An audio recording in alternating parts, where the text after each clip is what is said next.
Hi guys, this is Lonnie, and this video is going to be a tough one. Alright, I'm going to give you guys my background. I'm going to give you my history, let you know who you're dealing with. Alright, now, I don't do this. It's something I don't do. I've done it only a couple times. I did it when they asked me questions at CRC, when I went down there. But here goes. Alright. Tragedy in my life has been prevalent for as long as I can remember.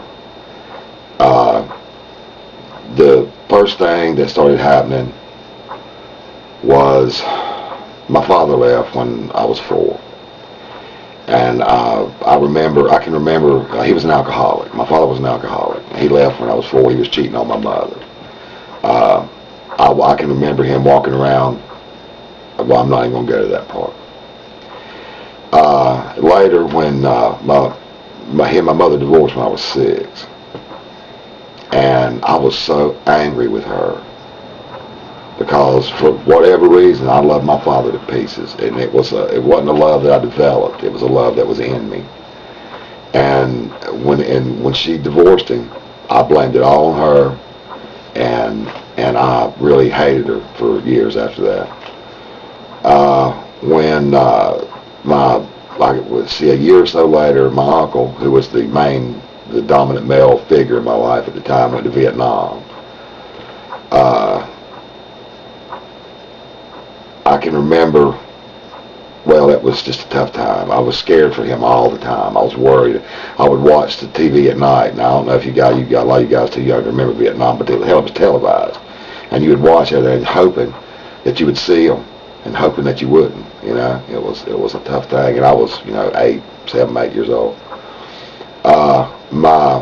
At some point there, around in that time, my great-grandmother, which my grandfather was the patriarch of the family, and his wife committed suicide. She put a plastic bag over her head and took an overdose of sleeping pills and died. Let's see, right before that, or right after that, my father's father, my grandfather, he died of cirrhosis of the liver and lung cancer simultaneously. Basically, he was at the hospital, and they said it was it. But he said he wouldn't go. He was going home, but he wanted me to ride with him, so I rode in the ambulance with him back to his house before he died. Terrible sight too, by the way.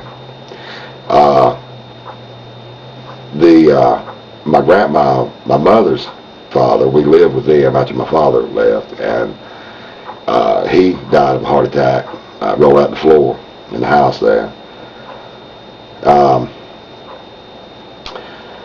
When I was around 12, we moved. My mother moved out of her mother's house, and we moved to a little house down the street. And my father was living with my grandfather, my great-grandfather, and it was only like several blocks away. So I began to go down there, and we kind of got reconciled there for about 6 months.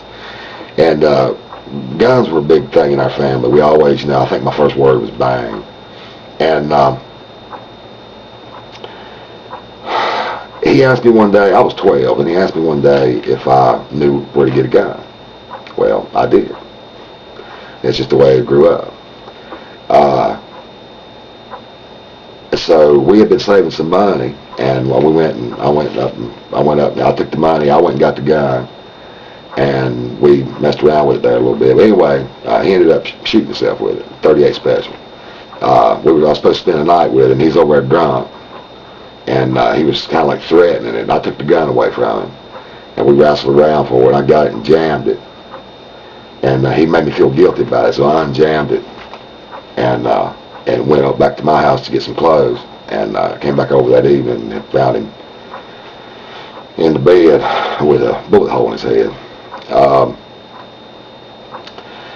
Let's see. When my grandfather died, my mother had a nervous breakdown, Now these nervous breakdowns, these quote nervous breakdowns, happen periodically over the next rest of my life. Turns out after about 20 years, some genius doctor figured out that she had schizophrenia, which, obviously that's a bad thing, but there's drugs for schizophrenia, and once she began to take them, those, she didn't hear voices. Well, she told me later that she heard voices, but she would hear things on the radio. The guy on the radio would talk to her. I can remember I had to have her committed one time, and I logically worked her into it. I said, no, I want to help you. And she said, well, you can't help me. And I said, well, I know, but we need something else. She said, well, I need professional help. And then when she realized what she said, she went berserk and she started attacking me. And I had to physically hold her to stop her from hitting me. And she had remarried at the time to a blind man.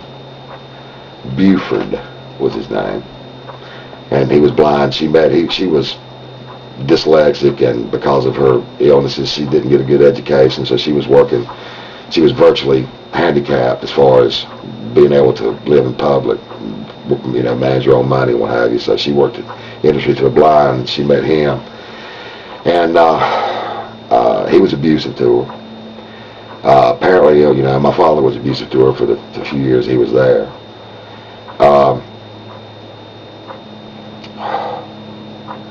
But he later burnt the house down, their trailer. He got drunk one night and set it on fire, and they lost everything he had. But after my grandfather died, his psychotic breaks. Oh, let's see, what am I leaving out? The thing is, it'll go on. It'll just go on and on.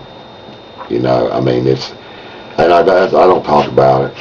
I really don't. For me, it's just a random series of events that happen, and I'm sure that it must have had an impact on me. I'm positive it must have, but I'm not conscious of it. I'm not conscious of any serious damage mentally or otherwise that it did to me, and I think that's probably some of the problem, some type of blockage. The story goes, if you take a pressure cooker and you put it on the stove and turn it on, it's supposed to build up pressure, and it's supposed to come out that little hole on the top. But if you plug that hole, well, that pressure's going to come out somewhere, and it's probably not going to be in the right place, and it's probably not going to be in the right manner. And but basically, my father was an alcoholic. His father was an alcoholic. Oh, that's what I left out. His mother was an alcoholic. My father, his mother, and her mother all died in the same house, in the same room, with my father and my great-grandmother committing suicide.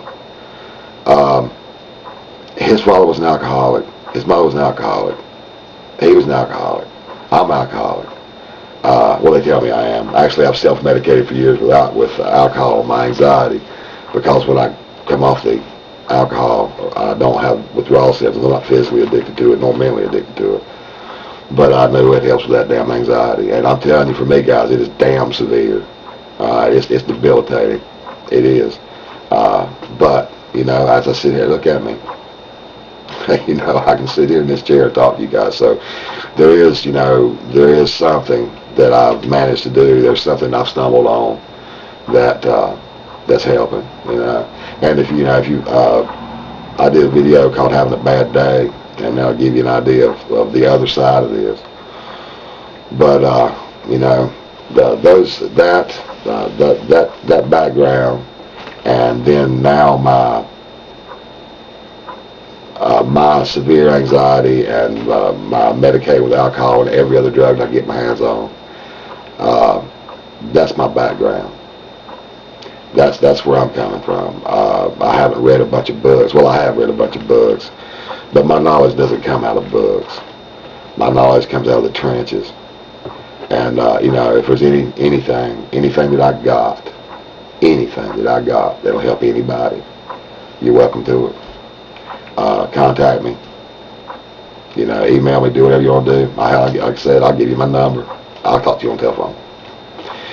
But anyway, guys, that's you know, I don't. And here again, I don't even know if I'll publish this, but that's me. This is where I stand here today, weathered, battered, beaten, and still standing. So anyway, that's it for this one. Hang in there, guys. It does get better, okay? And keep the faith. Have a great day.